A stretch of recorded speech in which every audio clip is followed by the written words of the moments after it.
Good morning, third graders. This is Miss Hamilton, your favorite storyteller. Well, at least I hope I am. So I am going to be bringing you another story from the history of McDowell County. And I'm actually going to let somebody else tell you this story today because they're much better at telling the story. It's kind of a long story. So we're going to listen to this story, and this is about a flood that happened here in North Carolina, or in McDowell County. So you're going to listen to this story being told. I'm going to stop it a couple times, and we'll talk about it. And then after that, I'm going to upload a Google Doc that has your assignment to go along with the story that you're going to listen to, okay? All right, so let's get started with our story.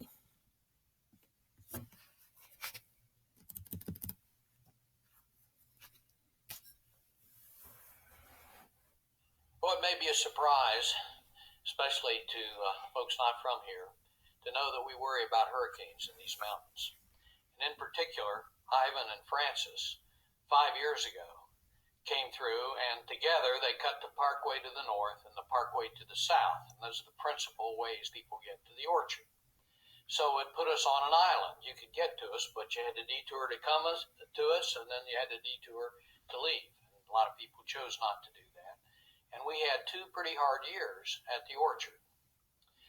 Well, even then, I knew of a worse time. In 1916, 2 hurricanes came through. The first one from the Gulf of Mexico, and it came through and dropped 10 inches of rain measured at the orchard by the orchard manager. He apparently had the only accurate rain gauge measurement. And 1 week later, a second hurricane. This one came up from the Gulf of Mexico, or rather from the Atlantic Ocean, up the Catawba River Basin. And it dumped enough water to fill the Catawba River Basin, but then when it got here to the headwaters, it set a United States record for rainfall. 22 inches of rain fell in 24 hours, measured here at the orchard. Okay, boys and girls, so let's talk just a minute about what we've heard so far. Did you know that we sometimes have to worry about hurricanes up in the mountains? That sounds kind of weird, doesn't it? Because we know hurricanes take place where? Out over the ocean. But it's true, because sometimes hurricanes are strong enough that they kind of stick together and they don't kind of weaken enough, and so when the storm gets up to the mountains, it's still strong enough to produce a lot of rain and wind, and it can cause a lot of damage even up here in the mountains. So sometimes we do have to worry about those. It doesn't happen a lot, but occasionally. So we're hearing about this flood from 1916 that was actually caused from 2 hurricanes that came, and I hope you heard him say that the second hurricane that hit, there were 22 inches of water that fell in 24 hours. Now, first of all, what do we know about 24 hours?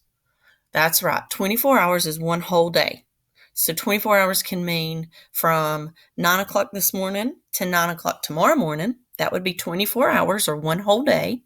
It can mean from 5 o'clock this afternoon to 5 o'clock tomorrow afternoon. That would be 24 hours. So in one day, there was 22 inches of rain fell. Boys and girls, here's your assignment. First assignment that I want you to do. After you listen to the video, I want you to go find a ruler or maybe a measuring tape in your house. See if you have one. And I want you to measure out 22 inches. And I want you to think about how much rain that was. It rained that much in one day. No wonder they had a flood, right? Okay, let's keep going with the story. 22 inches of rain on the top of a continental divide means a catastrophe down low.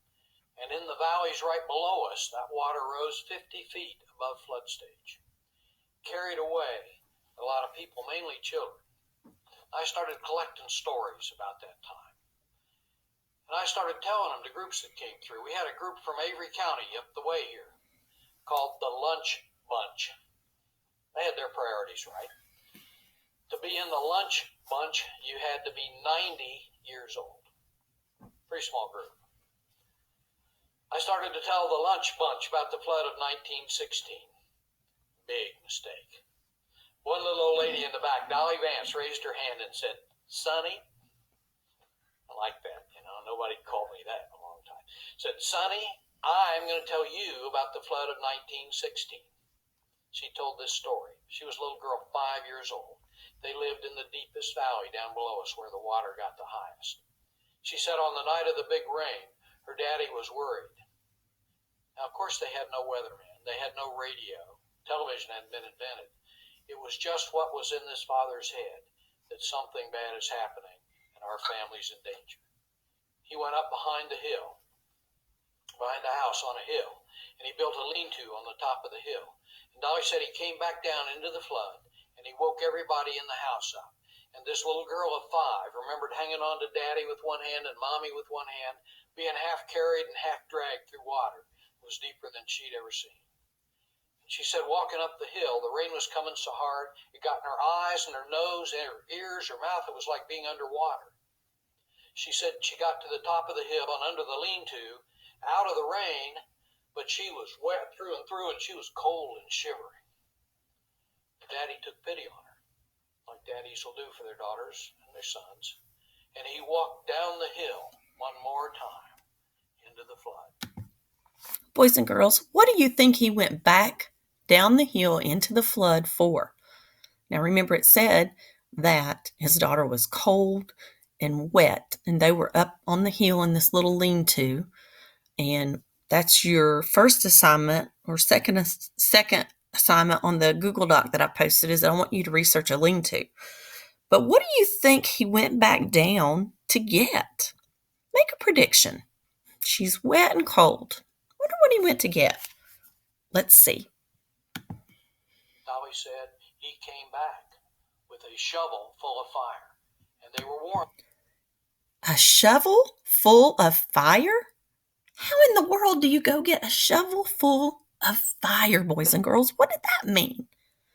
Well, I think what it means is they probably had a wood stove, some type of stove that they heated and cooked with. And so he took a shovel, and he probably got a shovel full of the hot coals and the wood that was hot and burning. He probably got a shovel full of that, and then probably had to race back up the hill to try to keep it from getting too wet, because then the fire might have went out, right? So he tried to run back up the hill with that shovel full of hot coals and ashes. We'll see what happened. That night, and she was dry in the morning. But when she woke up in the morning and looked out, she wasn't prepared for what she saw. During the night, the water had come around all sides of this hill, and it was coming closer and closer to the lean-to. And it wasn't like water rising in a bathtub. It was roaring and raging. She said it was carrying logs and animals and debris, and even a log cabin came floating down that had been lived in hours before. She said the water stopped before it got to their lean-to, and then it started down as fast as it had come up. When it got down far enough they could look down and see where their house used to be, it was gone. They had nothing left but the clothes they were wearing. She said they came off the mountain. They met their neighbors, the McGees. The McGees were looking for 3 lost children. They found the body of the first one in the mud along the North Fork River. They couldn't find the second one until Dolly said the butterflies led us to the body of the second child. The third was a baby, sleeping on a mattress. The mattress floated away before anybody could save the baby. They were looking downstream for the baby or the mattress, and way out in the middle of the water, way up in the top of a tree where it had been put by the flood, was the mattress. And somebody scrambled out to that tree, climbed up the tree, looked down on the mattress, and there was the baby, alive. They saved the baby's life. It was a miracle. Then Dolly said they went a little further downstream, and they saw this figure waving to them from the top of a big old tree. And they got close enough, and Dolly looked up, and there was her granny up there in the tree. And they got close enough to talk to Granny, and she was right cross with them. "Where have you been?" "I've been in this tree for 3 days. Nobody came to look for me. You don't really love me, do you?"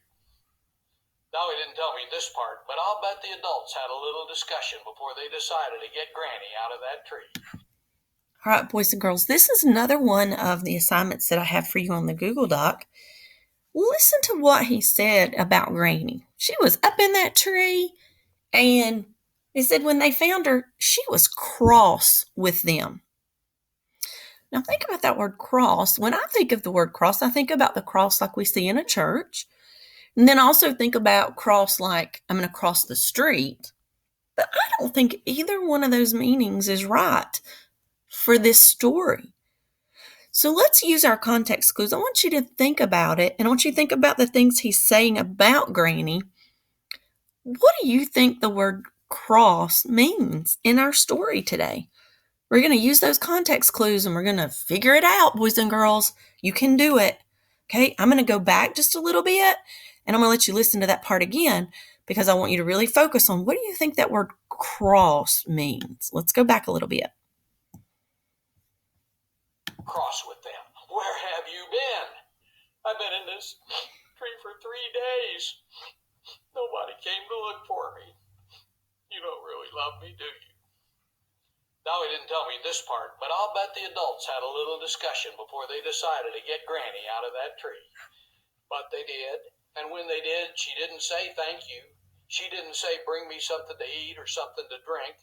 She said, somebody bring me my snuff. She'd been 3 days in that tree without her tobacco, and she was mean. Dolly came back the next year, and I asked if I could tell her story to her group. She said I could. I did. She corrected me. Came back a third year, and she had remembered more of that story.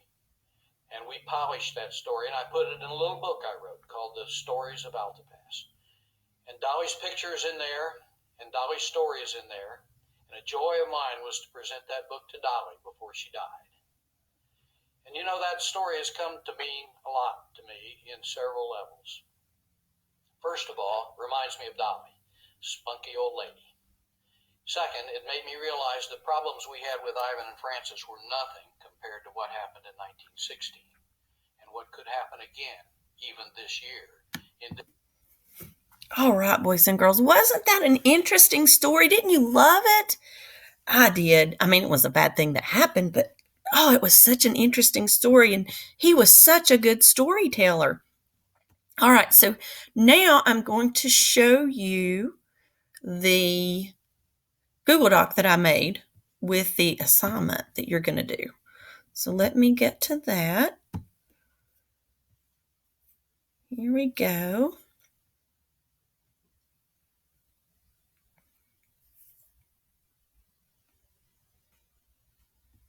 Okay, here is your assignment, and I'm going to post the Google Doc with the video so you'll have both and you can go back and forth to look at them.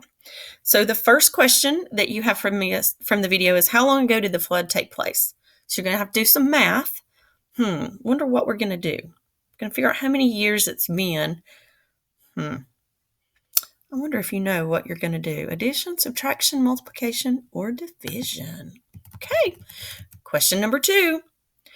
Using your context clues, I want you to figure out the meaning of that word cross as it's used in this story. What did it mean that Granny was cross with them? Think about what he said about Granny and the things that she said to them, and that'll help you. Okay, question 3. I want you to research and find out what a lean-to was and what it looked like. So just open up a new tab and just type in lean-to, and it'll pull up some pictures and you'll be able to see what that was. So remember, that's what that family stayed under that night of the flood. Okay, number 4. Think about what you heard in the story about Dolly. I want you to really kind of try to imagine what it was like to spend the night under that lean-to and to wake up the next morning with that water all the way around you on the top of that little hill. And it wasn't just smooth, pretty little water, was it? It was raging, and there were waves, and there were trees and even houses floating by. Just imagine that being there and how that felt.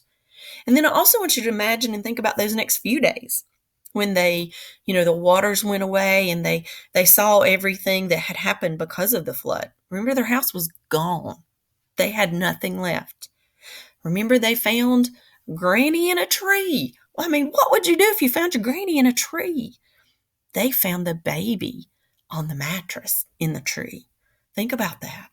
I want you to just kind of try to put yourself in Dolly's shoes. That's figurative language. What does that mean? It means try to think about how she was feeling and what it was like.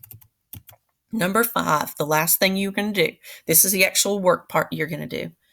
So your assignment is to draw a scene from the story you just heard. Now let's talk about what that word scene means. It means one part of that story.